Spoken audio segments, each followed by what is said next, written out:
Welcome to Converge and to the session, How is the Future of Work, Education and Coaching Unfolding?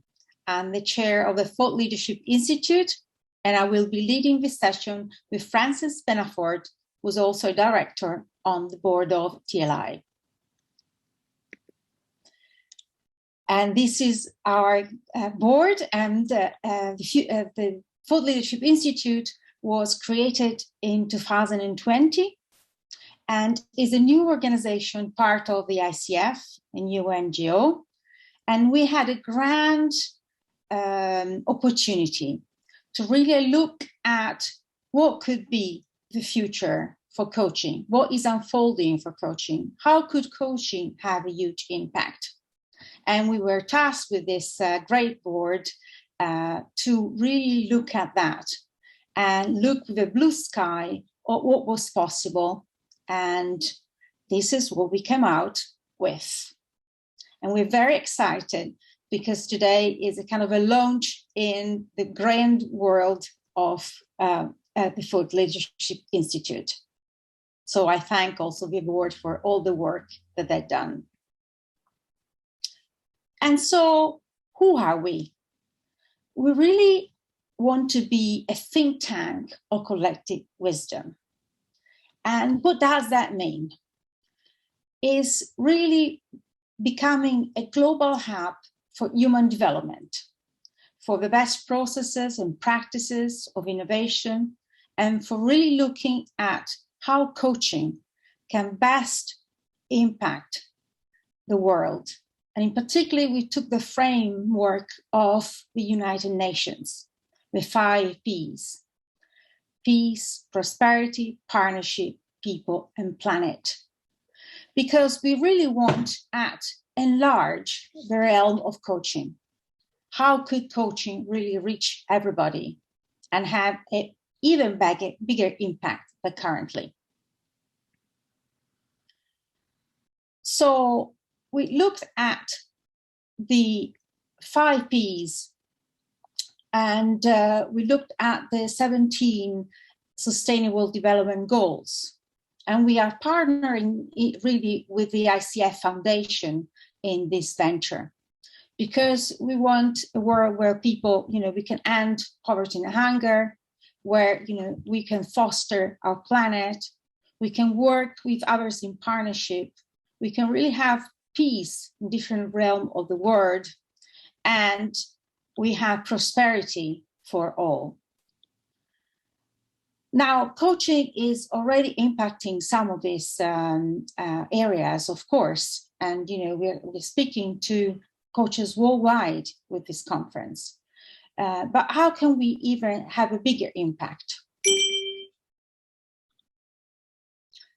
So we want to reach coaches, and we want to reach people that are involved in coaching, businesses, schools, university, but also really reaching out in an even bigger vision, businesses and non-profit who works in education and human development, and the civil society, the political realm, and religious realm too.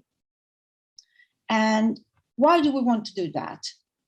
Because we think that the role of the coaching can be bigger, in particular in 5 areas that we define as pillars. The future of work, where are we heading as the world of the economy, the jobs, the COVID, the smart working, the digitalization, where are we heading and how can coaching have an impact? The future of coaching itself, how does coaching have to change, to adapt, to transform, and maybe to lead the change, the transformation?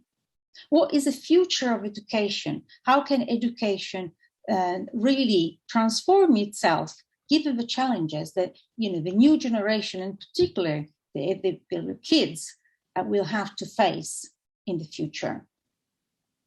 How could social policy really address all the issues that we have in the world and the injustice and disequalities?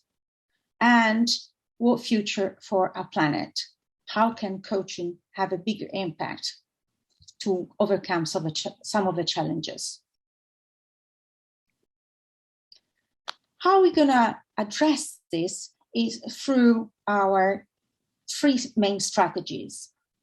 Convening, and we want to convene, so have meetings in very different shapes, forms, and format in a transdisciplinary way. So really reaching out to futurists, researchers, philosophers, artists, educators, philanthropists, and you name it. So really reaching out economists, business people that really have at heart this transformation that we are going through and we would like to lead. So the convening will have this innovative approach of really transdisciplinary format. Then we really want to do or support or sponsor research, because we believe that there's so much that has to be researched and so much still to be done in different areas. And we would like to really support that and include that in our activities. And then the major part is disseminate. Given we want to become a global hub, we have a vision of having a global digital library where all this content, these meetings, this research will be available for people around the world, and where people can come and share information, knowledge, wisdom. And also we would like to disseminate them through all the chapters of ICF, but beyond ICF to some of these themes, project initiatives that will then spear through our activities. Some of the ideas that are across all these themes are the importance of culture, of course, the difference of culture, the awareness of diversity and inclusion, the interconnectedness of people and themes and area of expertise and projects. So the fact that we're all part of the big family in a way, big community, and we need to take that into account and nurture that. The importance of art, science, and practice, and not just in coaching, but in the different areas that we are approaching. The different stages of human development and the theories that could really support transformation and change, alongside with all the theories about change and transformation that we can support and use. And with an eye to mega trends, because the pace of change is really, really, really fast.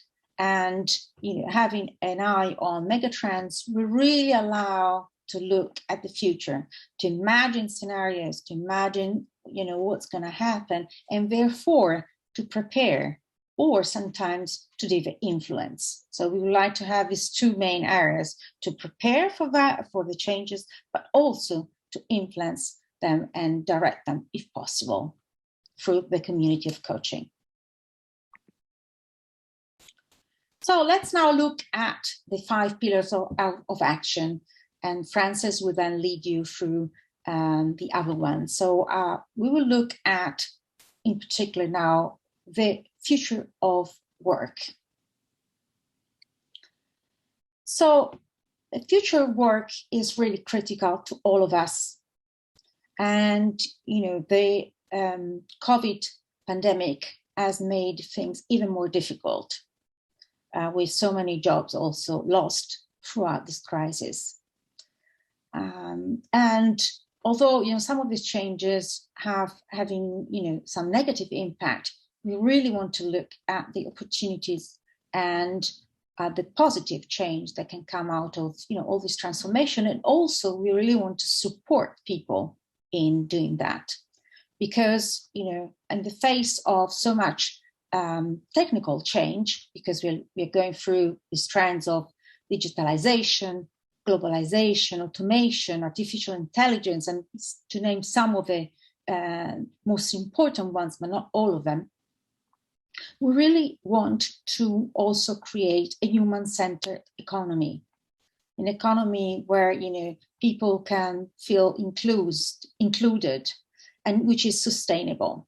And it's a major challenge. And so many people are working at that. And we really want coaching to have a bigger role in this, because we want to have a sustainable economy and also a sustainable ecology, because these are two main areas where we feel the world needs to address some ways that we are operating as human beings. So to do that, we were able to start doing some research and also to do some convenings. And in particular, we called in our convenings wisdom weavers, expert in very many disciplines that were able to join us, that are passionate about the topic, this area, they're working in it, and they want to join forces to really reach out and create new wisdom and a new stream of work. So we had artists, poet, a futurist, economist, and they joined us for 2 convenings that were held in April 2021. And some of this conversation you will also hear, but we would like to also summarize some of the findings that we got out of these convenings that, of course, will lead to more research or more work. So this first convenings was called the Quest for Meaning in the Future of Work, because we recognize that the sense of purpose, the sense of research for sense of meaning is one of the key areas that is also joining us, the different generations, the 4 generations that are currently in the workplace. And we looked at, for instance, longevity was one of the themes emerging, because, as I said, there are currently now 4 generations at work, and soon we will have a 5th generation, because people stay longer in the workplace and they also live longer. So this is a great opportunity, but also requires some new leadership competencies in specific related to aging and to how to build bridges between different generations. Now, another major themes emerging was what will be the future of cities. Now that also COVID has hit us, cities need to be changing, transforming. The workplace need to transform, because we will need less offices. We will spend less time in the office, but also we will not be geographically bounded to a specific place, which breaks down barriers as opposed to building new ones.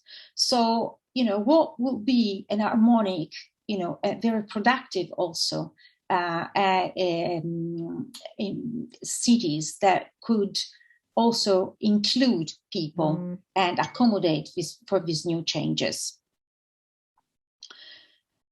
And for looking at effects of COVID, of course, COVID has been a major tragedy for all of us, and we will bear, these effects for a long time. But we also need to look at what positive effects COVID has brought us, and one of the key findings is to really go back to consider relationships as critical in our lives, and to again build a human-centered workplace and economy, because we really need to foster relationships amongst us. Education is another major area that emerged as a key trend, and Francis will talk about it later. But also education in the workplace is looking at how to reskill, how to upskill. How can we overcome the fact that so many jobs will be lost, but also new ones will be created? How can you help people to reinvent themselves and be able to address the skill gap that it's going to be there, and find opportunities for, democratic education, so education that is available for all. Relationship is another key theme that emerged, and is how can organizations support building trustworthy relationship, so relationship based on trust in the workplace. And now this is becoming even more relevant after COVID, and how organization can really build that capability.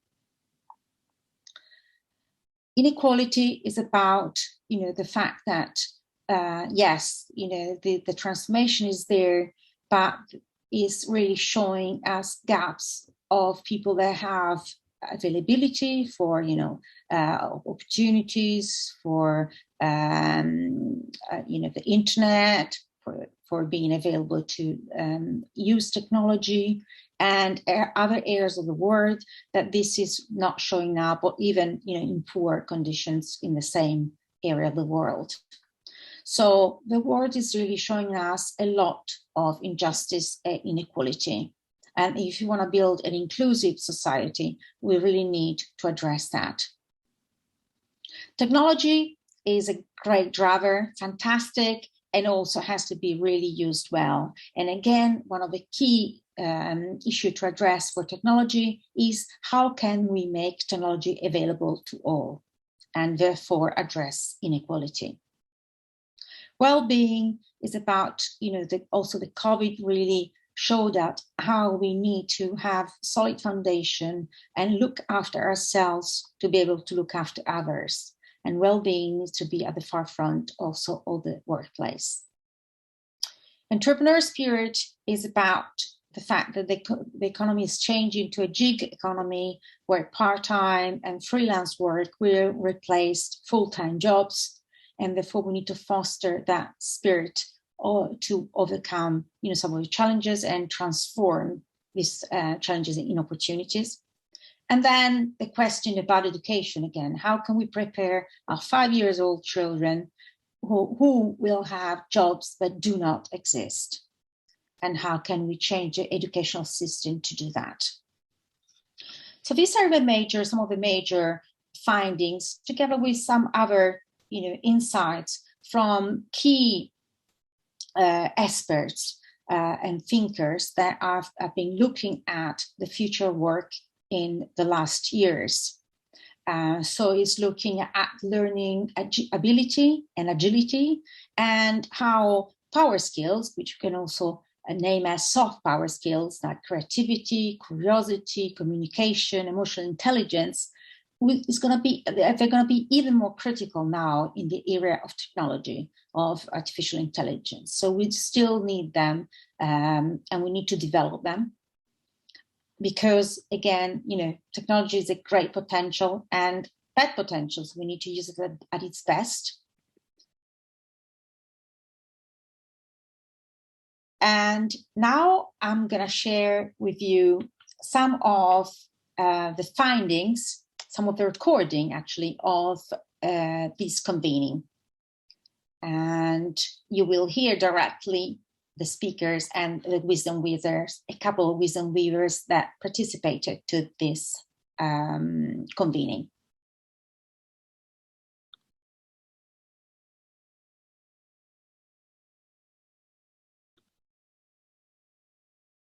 I think is a fallacy is that people seem to think there is some kind of trade-off between the number of jobs and the quality of jobs. And people always go on and say, well, but if you look at the countries that do best from a labor market perspective, they do best both in terms of job quantity and job quality, whereas the countries that do worse in both job quantity and job quality. So I think these things go hand in hand. I mean, job quality enhances productivity, which then increases wages, which leads to higher demand for goods and services, which in turn leads to more employment. We can reach people all over the world very easily now. I think I've taken on some habits that I hope I will keep. It's so much easier to reach out to people now. And that's something that before the pandemic never really crossed my mind, that I could just set up a Zoom call with somebody in India or with somebody in, very easily. It seemed to be a big thing to do that, whereas now it seems to be something normal. And maybe that normalization is something good that we take away. So I hope we keep the good things and also remember the bad things so that we come out of this better than the situation we were in before the pandemic.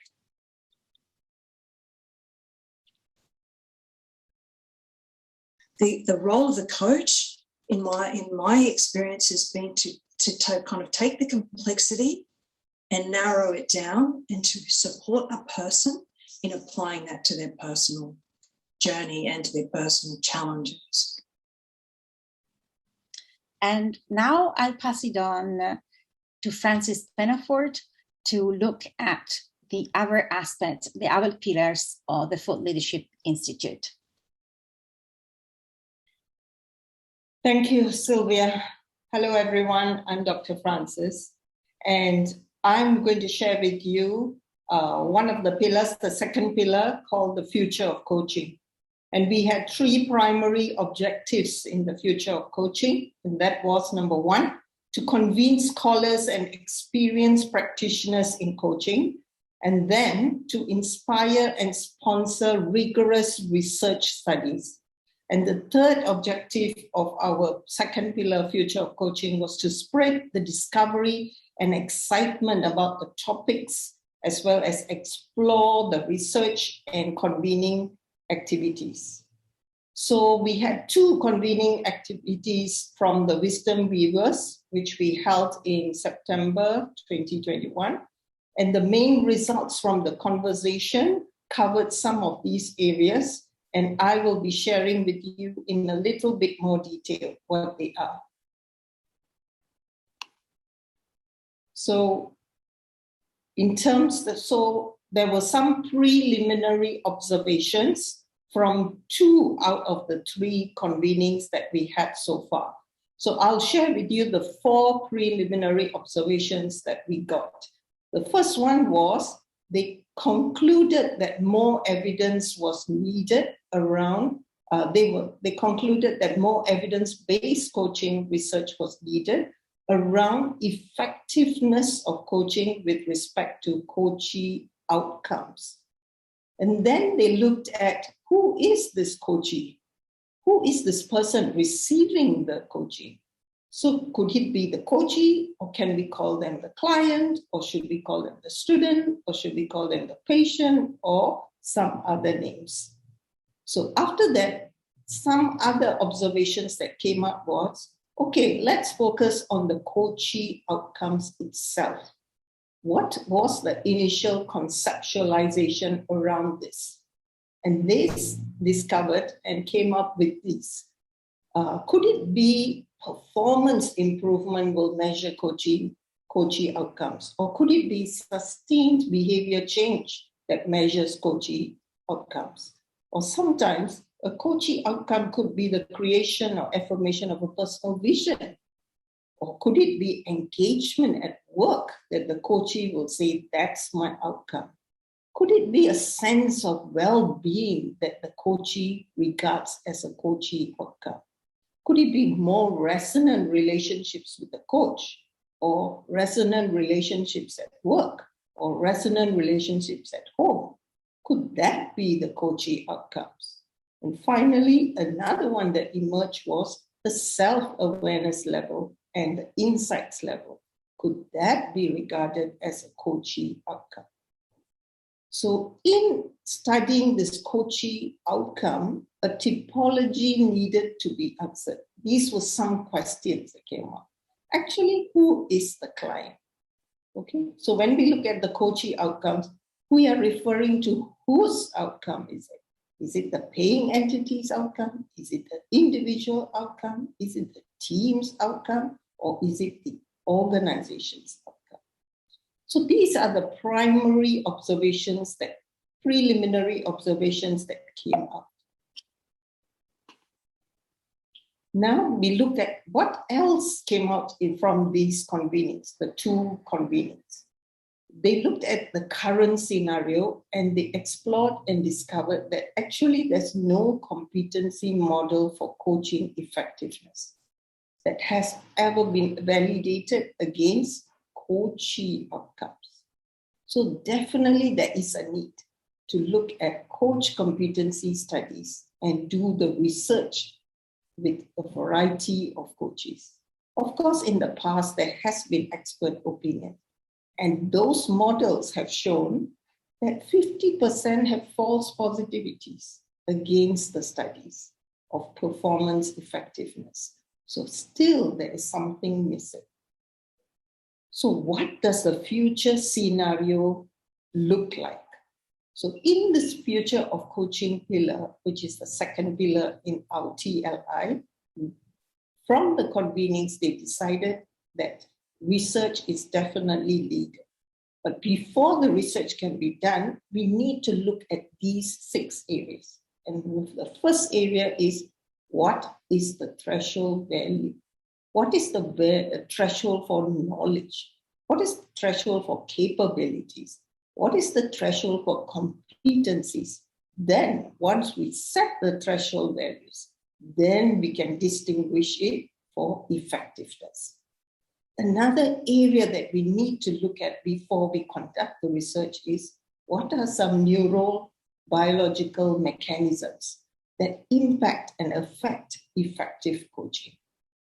The third area we need to look at is, when does the coachee actually experience moments of insight?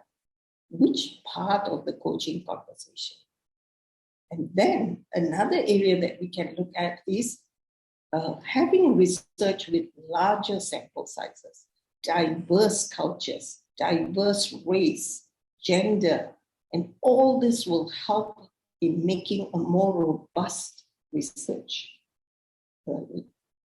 Fifth area is the emerging role of artificial intelligence. How does artificial intelligence impact the effectiveness of coaching? And finally, we want to look at a more comprehensive view of all the helping professions. What is their level of effectiveness? What are the competencies that they have? What are some processes that these helping professions have? And some of these areas, helping professions include psychotherapy or teaching or physician or nursing or pastoral counseling. So by looking into these aspects, the future research can be designed so that we can help to answer what could be the future of coaching possibilities, what could be out there. So this is from the second pillar of future of coaching. Now I would like to share with you the third pillar, the future of education. And this is a pillar which we have not conducted any convenings yet, but it is in the pipeline.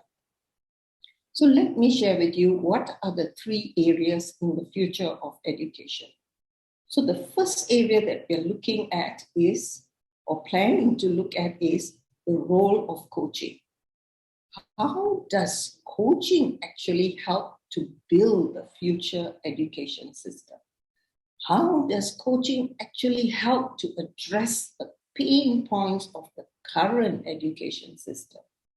How does coaching actually help to break the stigma of the current education system, notably in these areas of comparing academic education with non-academic education, technical education, vocational education, so the strict testing that is present in the current education system, the conformity value that is being upheld in the current education system.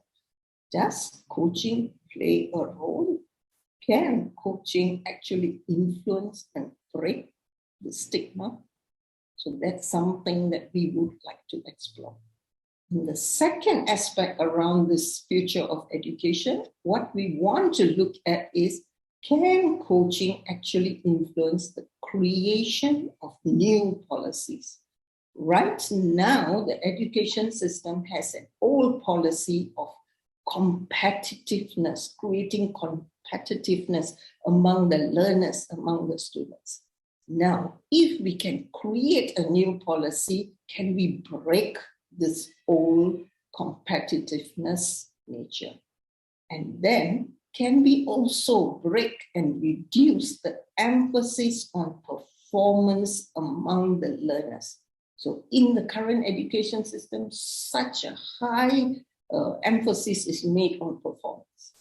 And now we want to know whether coaching can actually influence the creation of new policies that will advocate growth.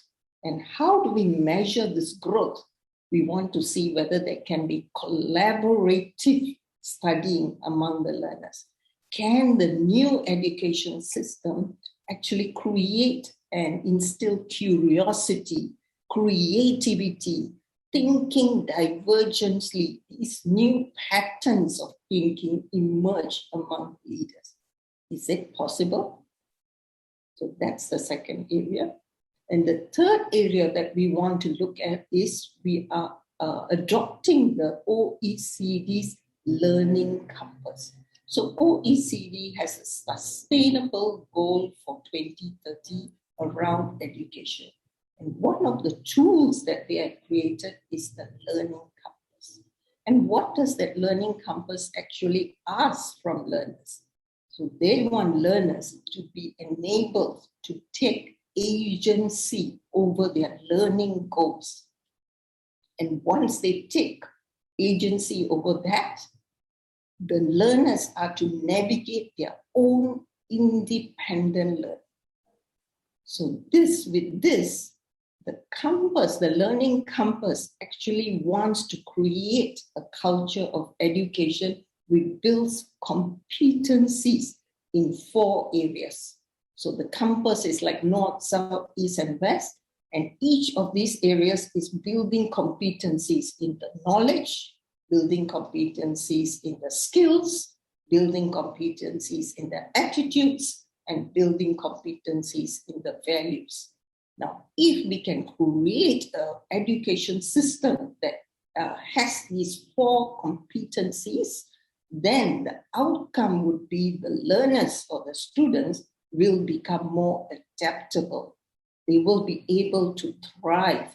They will be able to shape their lives, shape their future, shape the environment they are living in.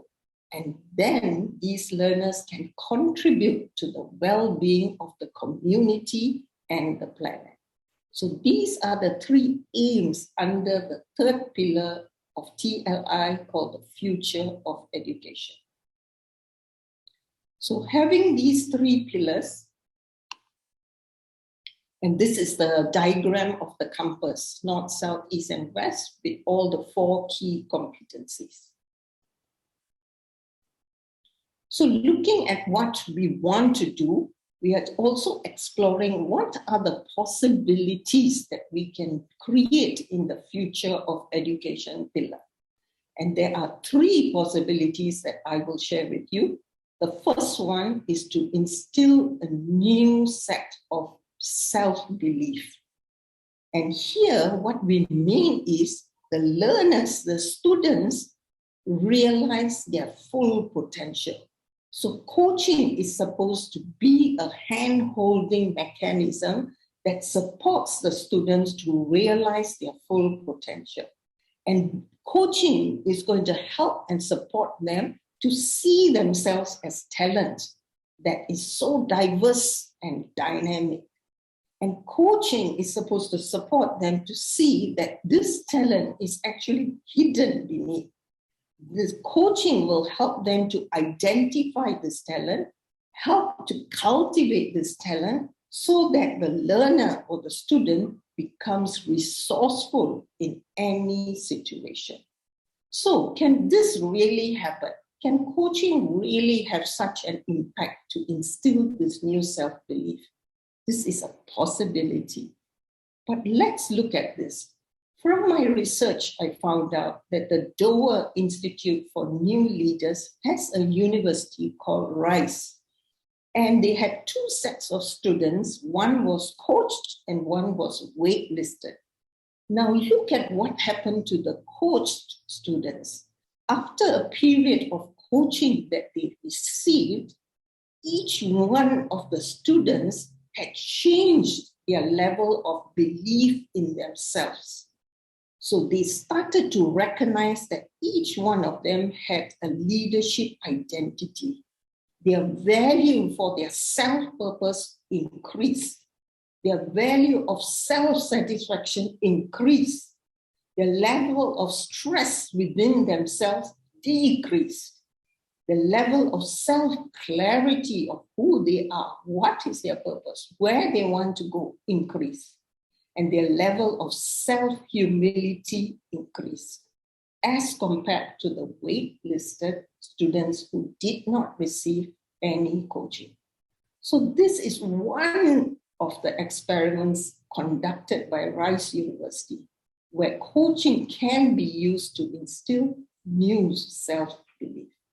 So this is what we are hoping to expand and conduct with other universities.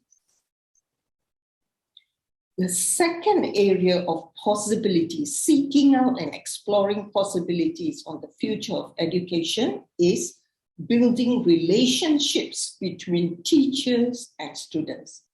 Currently, the workload of the teachers are so heavy, and the number of students that they have in their class is really a lot of students.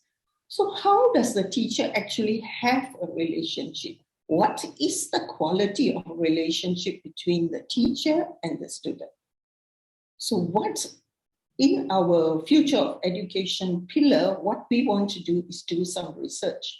And our research is based on Edward Tronick, Dr. Edward Tronick's work. He's the director of Child Development Unit in Harvard University.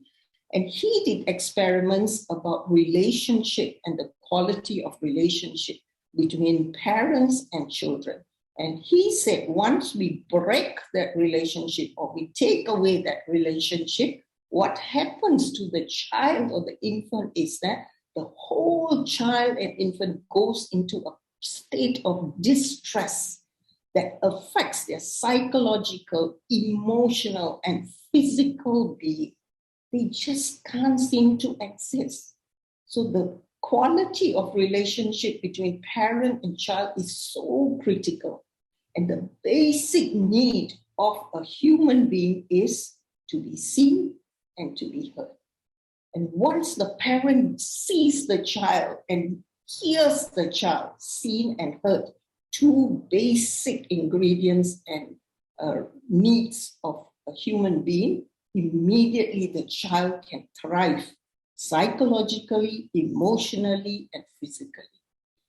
So using this research, we want to see whether in classrooms, whether we can adopt it and advocate it. So there was a video on Instagram about a teacher.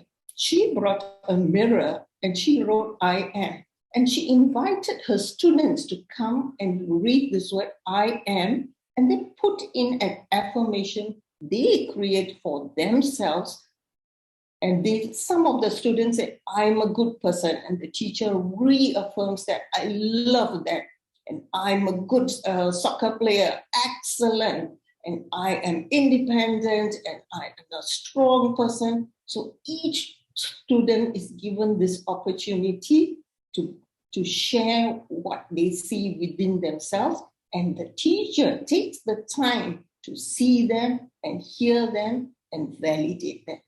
So the basic need of the human being is being met. And this is what we are looking at, whether this could be included in as a possibility of the future of education. And the third and final piece in the future possibilities of future of education is we want to look at co-creating the needs of the future of education.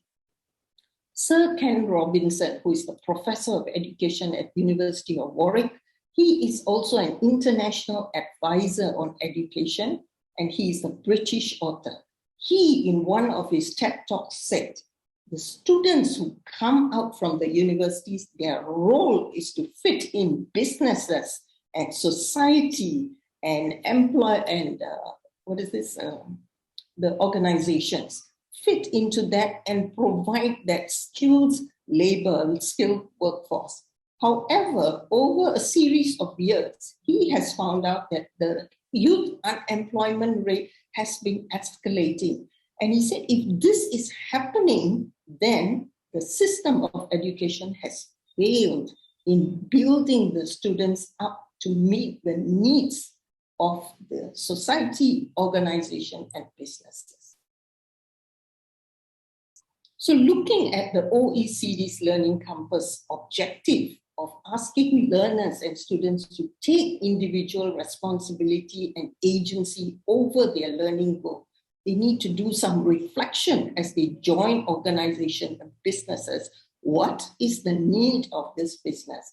How can I gain that knowledge and skills and attitude and values to contribute into this career that I want? Can that be done? Can individuals actually take that responsibility and agency? And according to Dr. Tyler DeWitt, who is a scientific researcher, he is a high school teacher, and he's an online content author. He said when he was young, his father, who is also a teacher, took him to this one single event graduation from different universities to look at how colorful the robes were. He was so impressed.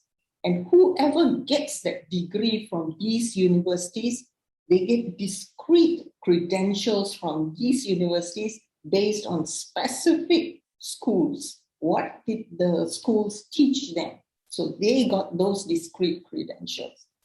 However, he says, in the future of education, this robe will not work.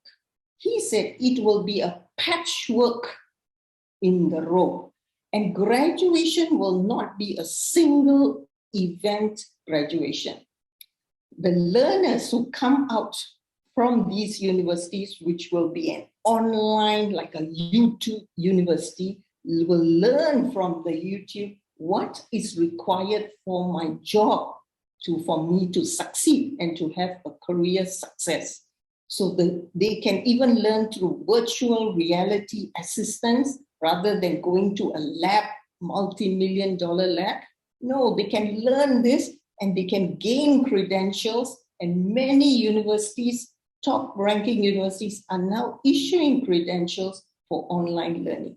So they will have a patchwork of credentials that they gain, and using these credentials, they will excel in their career. So can this be a possibility of the future? We are going to explore. So finally, there are the two last pillars.